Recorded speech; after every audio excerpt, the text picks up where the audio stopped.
Hello friends, welcome back. This is Jeet Salal. Thanks for subscribing to my channel and thanks for your love and support. So guys, आज का जो video है हमारा वो है 5 mistakes of bicep curls. अक्सर जो लोग गलतियां करते हैं बाइसेप कर्ल्स लगाते हुए, जिसकी वजह से उनका बाइसेप ग्रो नहीं हो पाता, बाइसेप का पीक नहीं डेवलप हो पाता, आर्म बड़ा नहीं हो पाता। तो आज मैं वो सारी गलतियां आपको बताऊंगा और साथ में उनको कैसे करेक्ट करना है, क्या सोल्यूशंस हैं वो भी बताऊंगा। तो गाइस, अगर आपने इससे पहले जो मेरे वीडियोस बनाए हैं 7 mistakes of squats, 7 mistakes of bench press, 7 mistakes of dead lifts, तो वो अगर आपने नहीं देखे हैं तो उसको चेक करिए। और अगर आप मुझे सब्सक्राइब कर रहे हैं या कर चुके हैं तो जो बेल आइकन है सब्सक्राइब बटन के बगल में, उसे ज़रूर क्लिक करिए ताकि आपको जो मेरे लेटेस्ट वीडियोस हैं उनकी नोटिफिकेशन तुरंत मिले। और अगर आप मुझे फॉलो नहीं कर रहे हैं फेसबुक या इंस्टाग्राम में तो फॉलो कीजिए, वहाँ पे सारे मैसेजेस और कमेंट्स का रिस्पॉन्ड मैं वहीं पे करता हूँ। सो गाइस, फर्स्ट मिस्टेक जो यूजुअली लोग करते हैं वो है पोस्चर की, यानी कि गलत पोस्चर रखते हैं बाइसेप कर्ल्स लगाते हुए, चाहे आप डंबल से लगा रहे हो चाहे आप बारबेल से लगा रहे हो। तो फॉर एग्जांपल अगर आप डंबल से लगा रहे हैं बाइसेप कर्ल्स तो आपका पोस्चर सबसे पहले आप फिक्स करेंगे बॉटम टू टॉप, यानी कि पहले आप लेग्स अपने फिक्स करेंगे स्टेबल, उसके बाद आपका core tight, then chest up और अपने एल्बोज़ को आप फिक्स करेंगे एक जगह पे। तो ये आपका करेक्ट पोस्चर है बाइसेप कर्ल्स शुरू करने से पहले। अब बाइसेप कर्ल कैसे लगाने हैं, क्या लगाने हैं, वो बात की बात है, पहले पोस्चर ठीक होना चाहिए। पोस्चर गलत होने की वजह से कुछ लोग इस तरह से लगाते हैं बाइसेप कर्ल्स, कुछ लोग इस तरह से लगाते हैं बाइसेप कर्ल्स, तो ये दोनों पोस्चर गलत हैं। और इससे होता क्या है कि आपकी इंजरी होने के चांसेस बढ़ जाते हैं। जब वेट लाइट होता है बारबेल में, डंबल में, तो तब तो कोई प्रॉब्लम नहीं होती, लेकिन जब वेट बढ़ने लगता है, आप अपने 6 to 8 रेपिटेशन, 4 to 5 रेपिटेशन जब आप लगाने लगते हैं तो गलत पोस्चर होने की वजह से, लूज़ बॉडी होने की वजह से, कोर टाइट नहीं होने की वजह से इंजरी के चांसेस बहुत ज़्यादा बढ़ जाते हैं। तो ये गलती मत करिए आप। सो गाइस, दूसरी मिस्टेक बहुत ही कॉमन मिस्टेक है और अक्सर लोग करते हैं इसको जिम्स में, वो ये है कि आप अपने बाइसेप कर्ल्स में जो आपकी रिस्ट है उसको न्यूट्रल ग्रिप में ले आते हैं, यानी कि आप हैमर कर्ल करने लग जाते हैं जब आप बाइसेप कर्ल्स कर रहे हैं। तो उससे क्या होता है कि जो टेंशन है जो आपकी बाइसेप में रहनी चाहिए वो बदल के आ जाती है आपकी ब्रैकियोरेडियलिस, यानी कि आपके फोर आर्म्स और आउटर बाइसेप में। तो बाइसेप कर्ल का मेन मकसद ही है कि आपके इस चीज़ को, इस हिस्से को ट्रेन करे, और वो तभी होगा जब आपका पूरा tension throughout the rep आपके बाइसेप में रहेगा। यानी कि आप सोचिए, जब आप अपने हाथ को आप सीधा सिर्फ बिना वेट के भी अगर आप इस पोजीशन में रखेंगे तो पूरा टेंशन आपको यहाँ पे आएगा। लेकिन कुछ लोग क्या करते हैं कि नीचे ले जाते हैं, आप इसको न्यूट्रल ग्रिप में ले आते हैं, हैमर पोजीशन में ले आते हैं, और ऊपर लास्ट में भी यहाँ तक आप उसको जब रैप शुरू करते हैं तो हाफ आपका रैप न्यूट्रल ग्रिप में चलता है, हैमर पोजीशन में चलता है, और उसके बाद आप इसको कर्ल करते हैं। तो आपका जो मूवमेंट है वो हाफ आता है आपके बाइसेप में। तो ये बहुत ही बड़ा रीज़न है लोगों का बाइसेप ग्रो नहीं होने का। तो इसका सोल्यूशन क्या है? इसका सोल्यूशन मैं आपको बताता हूँ कि जब भी आप बाइसेप कर्ल्स लगाएं तो आप डंबल को ऐसे बिल्कुल ना रखें, चाहे जितने बड़े डंबल हो, चाहे 30 kg से आप उठा रहे हैं, डंबल्स हमेशा यूँ रखिए।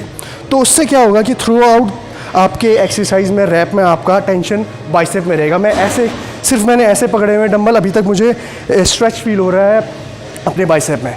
तो आप यूँ जब कर्ल्स लगाएंगे तब आपको मैक्सिमम कॉन्ट्रैक्शन और मैक्सिमम स्ट्रेच आपको सिर्फ और सिर्फ बाइसेप में मिलेगा, रादर देन इसके। ठीक है, कुछ लोग कहते हैं कि आप नीचे से उठाइए यूँ, कुछ फ़ायदा नहीं है, इस तरह से आप करेंगे। ठीक है, proper contraction, proper stretch. So guys, third point इसमें आता है हमारा एल्बो मूव करने का। अब अक्सर लोग कहते हैं कि आपको एल्बो मूव नहीं करना है बाइसेप जब आप लगा रहे हैं, तो मैं यहाँ पे कह रहा हूँ कि आपको एल्बो मूव करना पड़ेगा अगर आप अपने बाइसेप में सही कॉन्ट्रैक्शन चाहते हैं। तो मैं क्यों कह रहा हूँ ऐसा? और उसका रीज़न ये है कि जब भी आप बाइसेप कर्ल्स लगाते हैं तो आपका एल्बो लॉक होता है, आपका शोल्डर जॉइंट लॉक होता है। ठीक है, तो जब आप कर्ल्स लगाएंगे इस तरह तो आप अपने डंबल को इससे ज़्यादा ऊपर लेके नहीं आएंगे और इससे ज़्यादा नहीं ला पाएंगे और इससे ज़्यादा कॉन्ट्रैक्शन आपको नहीं मिलेगा। तो जब आपको एल्बो मूव इसीलिए करना पड़ेगा क्योंकि जब आपका रैप ख़त्म हो रहा है, अगर आप मूव करेंगे अपना एल्बो तो आपको मैक्सिमम कॉन्ट्रैक्शन मिलेगा यहाँ पे, और ये करना बहुत ज़रूरी है। जो लोग आपको ये बोलते हैं कि एल्बो मूव नहीं करना है, एल्बो फिक्स रख के करिए, वो खुद जब एक्सरसाइजेज लगाते हैं एल्बो मूव करते हैं अपना। ठीक है, बाइसेप चाहे वो आप बार से लगा रहे हो चाहे आप डंबल से लगा रहे हो, आपका एल्बो मूव होना बहुत ज़रूरी है, लेकिन रैप के एंड में। ठीक है, तो जिस तरह से आप लगा रहे हैं ये यूँ नीचे से आपको अपना एल्बो मूव नहीं करना है। ध्यान रखिए, ये बहुत ही छोटी सी बात है, लेकिन आपको इस चीज़ पे ध्यान रखना है, आपको यहाँ से मूव नहीं करना है। यहाँ से आप मूव करेंगे तो आपका जो शोल्डर जॉइंट है ये आपका काम करने लग जाएगा, शोल्डर काम करने लग जाएगा, आपका जो आपका फ्रंट डेल्ट है ये काम करने लग जाएगा। लेकिन आपको इसको लॉक करके रखना है, ठीक है। और आपको अपने एल्बो जॉइंट को रैप के एंड में मूव करना है ताकि आपको मैक्सिमम कॉन्ट्रैक्शन मिले पीक में। बारीकी वाली बात है, इसको ध्यान देना है।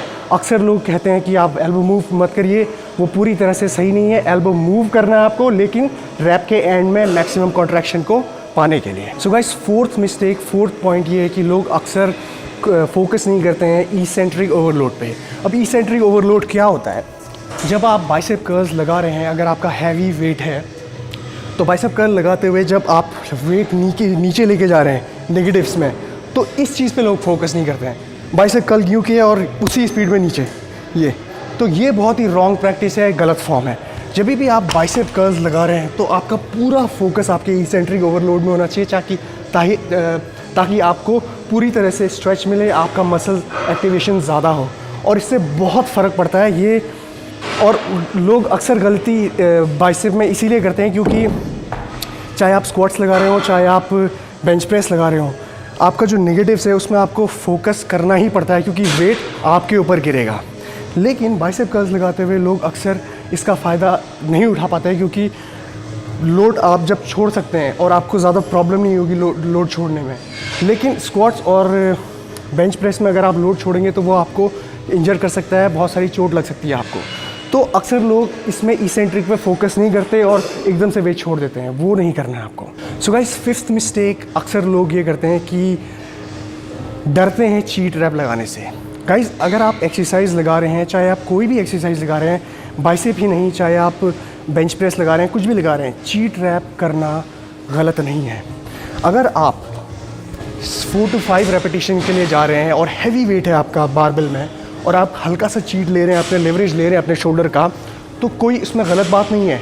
लेकिन आपको ये ध्यान देना है कि अगर आप चीट करके वेट को लिफ्ट कर रहे हैं, हैवी वेट, तो उसके बाद जो इसेंट्रिक ओवरलोड है, जो नेगेटिव्स हैं, उसमें आपका पूरा कंट्रोल हो। और ये कंट्रोल आपको बेनिफिट देगा बहुत सारी चीज़ों में। जो मैंने इससे पहले आपको डेडलिफ्ट्स की एक्सरसाइज बताई थी जिसमें बाइसेप टेंडन होने का खतरा होता है, वो इसीलिए होता है क्योंकि लोग इसेंट्रिक ओवरलोड पे फोकस नहीं करते जब वो बाइसेप कर्ल्स लगा रहे हैं। तो अगर आप चीट रैप का इस्तेमाल कर रहे हैं तो उसका बेनिफिट भी आपको मिलेगा अगर आप इसेंट्रिक ओवरलोड पे फोकस करेंगे। तो इसका बेनिफिट आपको इस तरह से उठाना है। चीटिंग करना, चीट रैप्स लगाना कोई गलत बात नहीं है। हल्का बॉडी का मूवमेंट और हल्का शोल्डर का मूवमेंट इस्तेमाल करना गलत नहीं है, क्योंकि कोई भी ऐसी एक्सरसाइज नहीं है जो आइसोलेशन मूवमेंट जिसे हम कह सकते हैं। हर मूवमेंट आपका कंपाउंड मूवमेंट ही होता है। अगर आप चाहे बाइसेप कर्ल्स भी लगा रहे हैं तो उसमें भी आपका शोल्डर, आपका फोर आर्म्स, आपके रिस्ट, हर चीज़ यूज़ हो रही है। तो एक से ज़्यादा पार्ट, एक से ज़्यादा मसल यूज़ हो रहा है, तो वो कंपाउंड मूवमेंट ही है, राइट। तो बेनिफिट इसमें आपको इस तरह से लेना है कि आपको अपना फ़ायदा निकालना है एक्सरसाइज करते हुए। सो गाइस, अगर आप लोगों को ये वीडियो पसंद आई है तो make sure you like the video, share the video, और अगर आप लोग मुझे फेसबुक और इंस्टाग्राम में फॉलो नहीं कर रहे हैं तो follow that and take care. Jeet Salal, sign of.